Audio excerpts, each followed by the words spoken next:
Boa tarde, pessoal. Boa noite, aliás. Tudo bem? Então, turma, estou passando aqui para fazer uma vista de prova. Na verdade, falar a respeito do padrão de resposta das três questões da nossa prova, da nossa P2. E ainda não corrigi as provas, irei corrigir e lançar as notas no sistema. Até amanhã farei isso, tá ok? Bem, primeira questão, nós falamos a respeito do dolo eventual ou culpa consciente, envolvendo um acidente de trânsito. Essa questão ela é bem interessante porque eu faço uma narrativa sobre uma dúvida a respeito da conduta do agente. Então não basta me dizer que o crime é culposo, porque às vezes o aluno coloca, foi culposo por negligência, imprudência e imperícia. Não, é uma conduta apenas. Nesse caso é uma conduta imprudente, porque o sujeito não reduziu a marcha, ou seja, não reduziu a velocidade dele. Prevendo o resultado, ele não reduziu a marcha. É claro que eu faço um pequeno detalhe na narrativa. Eu digo que não foi comprovado se o agente agiu com dolo eventual ou com culpa consciente. Ou seja, não há prova que ele assumiu o resultado. Ou seja, se não há prova que houve dolo eventual, o indúbio deve ser pro réu. Inclusive, essa questão ela envolve um julgado real. Um julgado real que, por ausência de comprovação se houve dolo eventual ou culpa consciente, o tribunal optou por culpa consciente, que era a conduta mais favorável ao réu, ao agente. E ali realmente você não pode trabalhar uma ideia de assunção de resultado, até porque o examinador, eu não coloquei que o sujeito assumiu o resultado. Coloco sim que houve dúvida, e na dúvida deve ser sempre pro réu. Por isso a culpa consciente, não o dolo eventual, ok? Não basta colocar o artigo 18, inciso 2, coisa desse tipo, porque é insuficiente para fins de justificativa da resposta que você fundamentou. Ok? Bom, segunda questão, quanto tempo deve durar a internação de um agente inimputável?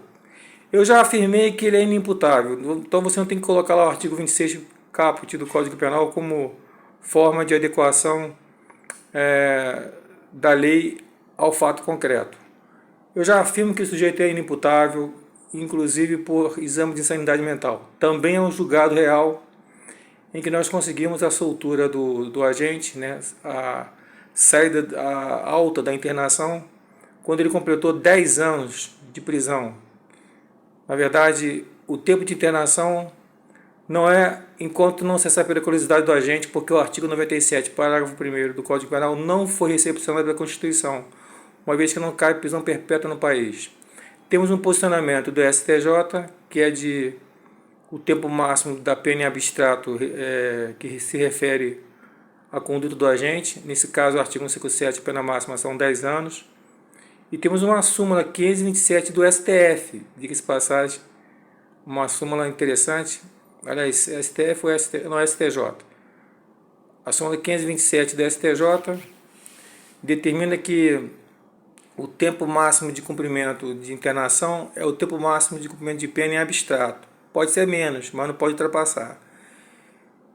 O STF entende que o tempo máximo de cumprimento da pena é que deve ser aplicado ao inimputável, ou seja, nesse caso 40 anos, o que é um absurdo, uma vez que fere o princípio da proporcionalidade do direito penal. Então, a súmula 527 seria a resposta adequada ao fato concreto. O tempo máximo de internação não é enquanto não se sabe a periculosidade, mas sim o tempo máximo da pena em abstrato. E, por fim, a terceira questão sobre o princípio da insignificância nos crimes contra a administração pública. Nós nos socorremos de uma súmula que é a 599 do STJ. Ela fala que não cabe o princípio da insignificância nos crimes contra a administração pública, uma vez que nós não temos somente o patrimônio, mas o erário público como bem jurídico protegido pelo Estado. Ou seja, não se trata do bem jurídico patrimonial, mas sim do erário, da probidade administrativa, da moral. O que acontece nesse caso concreto? O agente, apesar de ter submetido apenas um grampeador, ele já tem uma conduta, diria que com uma certa culpabilidade, né, com um certo grau de reprovação, uma vez que já vem respondendo por outros fatos envolvendo furtos de resma de folhas e também tintas para a impressora, seu melhogismo, coisas desse tipo.